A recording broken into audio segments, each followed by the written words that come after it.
Hello everyone, welcome back to another episode of r/slash Nuclear Revenge. In today's episode, they framed me. They fired me. And that's how they lead themselves into a divorce, a prison sentence, and a handful of deportations. Before we get started, make sure to subscribe so you will never miss a video. So let's get started. They framed me. They fired me. And that's how they lead themselves into a divorce, a prison sentence, and a handful of deportations.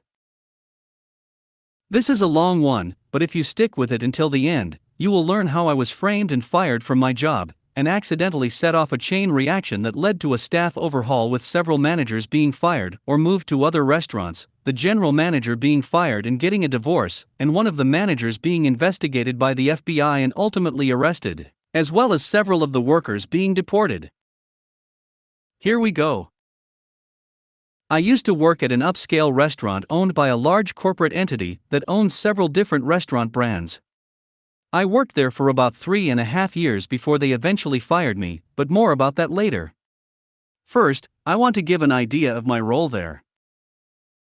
My role at that job was a little of everything. Since the day I started working there, I took it upon myself to learn as much as possible. I was very persistent with management when I wanted to learn a new department. I had started as a server, but eventually had worked my way into different departments and job titles, like carryout, hosting, bartending, bar backing, banquets, catering, and deliveries. My singular goal while working there was to make myself available for as many hours as possible. I was being paid about $12 an hour, though that fluctuated if I was working as a bartender or server and making tips. Eventually, it was noticed by management how I fit best into one of the non-tipped positions. I was so good at it that they decided to try me out as an unofficial supervisor over the team that worked in carryout, catering, and deliveries, as those were all one department. I knew this was going to ultimately mean a few less hours since I would only be working one department, so I negotiated with management to increase my pay by about $1.50. Since I was taking on additional responsibilities, they were satisfied with the pay increase. I wasn't trying to get as much money as possible, I just wanted to be able to pay my bills, and still have a little money left over for fun. I was living in the highly taxed city of Chicago, which is in the already highly taxed state of Illinois, so it was pretty difficult to make ends meet and still have money left to enjoy my life. I am a person of simple pleasures and I can enjoy things for long periods of time, so it didn't take much money to be happy. A video game could hold my attention for several months, sometimes even years. I had a family pet that I had brought with me to Chicago, so that counted as an extra expense. Not long after I started this position as the unofficial supervisor, I got a girlfriend, so I was also going out more often and spending money on her. With my position and some smart budgeting, I was able to afford all of this. The money wasn't an issue, but management had a high turnover rate, so the incoming managers often did not know what the department entailed or how important hours were to workers of these departments. Eventually, it was noted that our current general manager was going to be fired and replaced. The incoming general manager was supposed to be some rock star when it came to improving restaurants. We looked up his name and found him as the first search result on Google. But the entry wasn't some glowing review of his work ethic or of his impeccable ability to improve the way a restaurant runs. It was actually a mugshot and a police report filed for repeated domestic abuse. This is important later. We'll call him Harvey. Shortly after Harvey came in and started making changes, one of our best managers gave her resignation. She refused to work with him, and like an oracle, told us to expect lots of sexual harassment, misogynistic comments, and for him to eventually run this place into the ground. Not long after she left, our general manager began replacing our current managers with hand-picked people that he had worked with in the past. Eventually all but one manager was replaced. That manager was the kitchen manager. We will call him Fredo. Fredo had been there since I had started working there. He seemed to be something of a chameleon, as in his values and ethics seemed to change depending on who his boss was. Honestly, I sort of applaud his survival instincts, but ultimately see him as AS*CK up and traitor. Harvey never really replaced the manager for our department, so we ran without a lot of oversight. Unless you count me as the supervisor, we didn't constantly have someone breathing down our necks about how things should be done. Our department had some hiccups here and there, but it still ran really smoothly. Since we did not have our own manager, we often had to radio for a manager to come help us out on things that needed a manager card for approval. Fredo would always be the one to answer these calls since the kitchen was closest to our department. Over time, the new team of managers started to see Fredo as the manager of our department as well.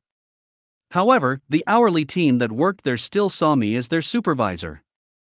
This meant that anytime Fredo was trying to make changes that would ultimately hurt us, the team relied on me to mitigate those disasters, or to negotiate with Fredo to let us do our jobs the way we had already proven worked really well. Over several months, Fredo and I would butt heads dozens of times. He and I were constantly arguing about how important hours were to the workers in this department. He had it in his head that we should be living off of tips like servers, but since most of our orders were carryout, they came in through Grubhub, and Grubhub doesn't tip. We didn't have a lot of deliveries in a day, and the tips we got from those were maybe $10 if we were lucky. But splitting $10 four ways doesn't add up to a lot. It just showed that Fredo had no clue what he was talking about. Eventually, we had a meeting with our Harvey, Fredo, and all the workers of this department.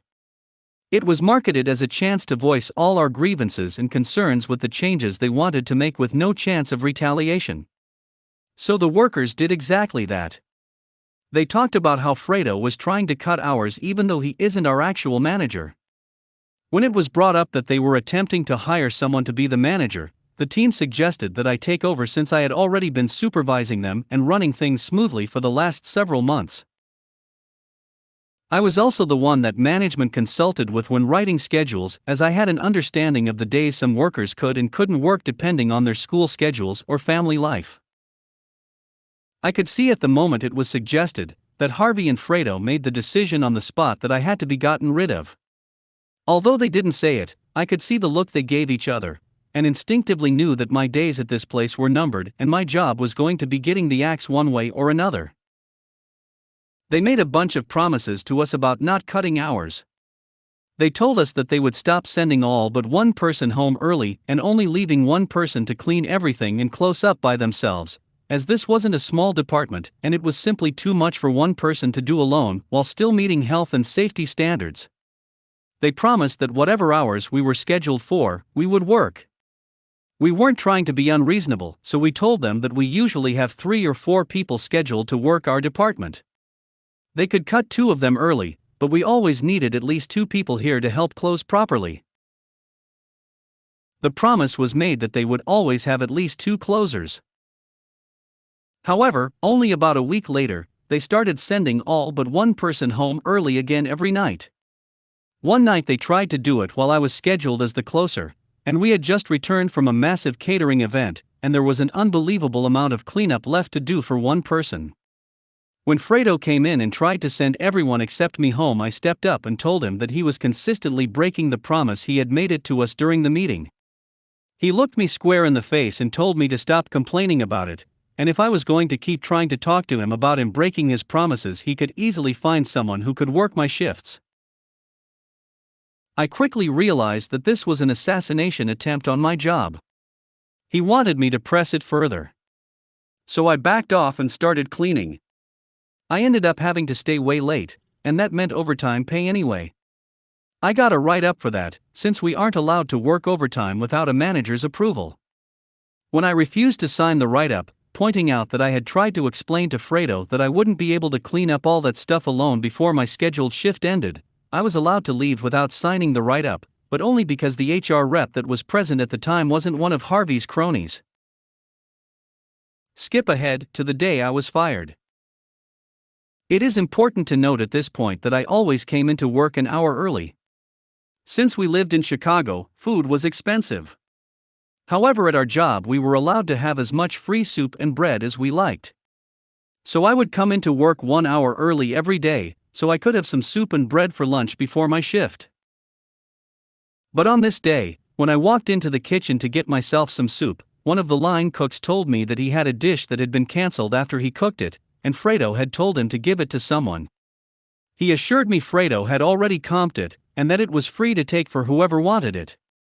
It just so happened to be my favorite appetizer, so I happily took the free food. Not long after I got to my booth, both Harvey and Fredo approached me and asked me if I had put in a ticket for that food. I told them that the line cook had given it to me and said it was the cancelled order that Fredo had already comped. Fredo looked dumbfounded and said he had no idea what I was talking about. So Harvey told me, "I think you know that's theft. Go ahead and finish the food and then grab my stuff and go. That's the last meal you'll be having here." I tried to explain to them that I had been given this food by the line cook, but they refused to listen, so I offered to take them to the kitchen to clear it up with the cook. But by the time I had gone back to the kitchen with them to talk to the line cook, he had already gone home for the day.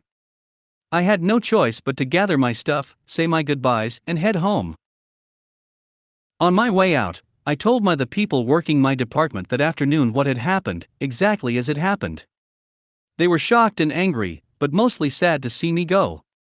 I decided that on my way out, I would stop by the accounting office and pick up any tips that may have been dropped for me that week, just to make sure I didn't get screwed out of that money.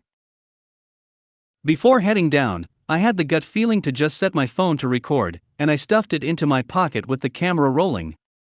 Although the video was entirely black since it was in my pocket, I did manage to get a pretty muffled recording of Harvey and Fredo's voices through the door, discussing how things had gone as planned, and that they had been trying to get rid of me ever since the meeting with my department. I knocked on the door, and they hushed up before opening it. They asked what I was still doing there, and I asked for my tips. They gathered what was in the safe for me and handed it over. Despite my anger rising at what I had just heard, I decided not to burn this bridge just yet. Because perhaps I could nuke it later. I offered a handshake to both managers, thanked them for the opportunity to work there, and left, making sure to pull my phone out of my pocket and record the front of the restaurant, with the sign showing its name and logo. Working in a restaurant, you learn to always cover your own ass. It's true for most jobs, but something was just telling me I would need this all later. If I was being accused of theft, I wanted to be able to prove it wasn't true if ever came up in future job interviews. Which is exactly what happened and where this all started going nuclear. On the train ride home, I sent some messages and made some posts on some local groups on Facebook saying that I had just been fired and that I was looking for a job as quickly as possible. By the time I got off at my stop, I had already set up an interview for later that day. I was offered the job about 5 minutes into the interview, but after going over the details, it didn't sound like it was for me, so I turned it down. I interviewed a few other places and found one that was a good fit, with a hefty pay increase compared to my previous job, and I wouldn't have to deal with customers. It was an auditing job for a logistics company. However, during the interview with the manager of this job, he mentioned he had already called my previous place of employment and spoken with the general manager, Harvey. Harvey had told him that I had even fired for theft. Luckily for me, the manager I was interviewing with asked me to tell him more about that, and he was willing to let me pull out my phone and find the recording. I asked if the voice in the video was the same as the one he spoke on the phone with. It was. That was confirmation enough for him that I hadn't made a fake video. He listened to the two managers in the video admit that they had set me up, and watched to the end when I showed the front of the restaurant, complete with the logo and name. The manager interviewing me, who will start calling Dean, hired me immediately and asked me to send him the recording. I did. I thought that was the end of it. About 7 months later, after settling into this job quite nicely, HR sent out a welcome all our new team members email, which listed all the newest hires, some facts about them, and had pictures of them all. They sent these out every time they hired a new round of people. One of them, Thomas, was a former coworker who worked with me at the restaurant. We had worked at the host stand together, so I was pretty glad to see someone I knew and liked coming onto the team. I sought out his desk and went and said hello, and asked why he left the restaurant. He hadn't left willingly. He'd been laid off because the company was under investigation. It had started as a relatively small matter. The corporate entity that owned the restaurant chain had received an email with an attached video. My video that had been filmed from inside my pocket. That was cause enough for corporate to send someone to investigate internally. Thomas was pretty surprised that I hadn't heard anything about it, since there had been numerous attempts to get in touch with me. As soon as he said that, I logged into the old email I had used when I first applied for the job at the restaurant. I had at least 24 emails asking me to come in to discuss my employment and termination. I never replied. I just didn't care enough anymore. I'd also changed my number since then, so they hadn't been able to contact me by phone.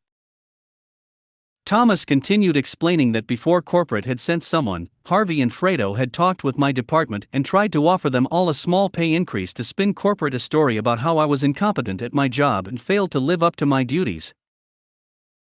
The day the corporate auditor showed up, there had been a small exodus of people from my old department. They quit on the spot, in front of the lady from corporate, let's call her Audrey, and made sure to rat out Harvey and Fredo before leaving. Strike one for both of them. Strike two came a couple of days after Audrey showed Harvey and Fredo the recording that had kicked all of this off. They denied it vehemently, but there was no mistaking Harvey's voice. It's unique. Not only that, but the video also picked up their voice and mine when we shook hands and had a friendly parting of the ways, which was something they had already bragged about to Audrey, thinking it made them look better that we were able to part on good terms. This wasn't the actual strike two. That came when it was clear they needed to be separated, so Audrey sent Fredo to work at another restaurant owned our parent company, and temporarily demoted Harvey to manager. This tore them apart.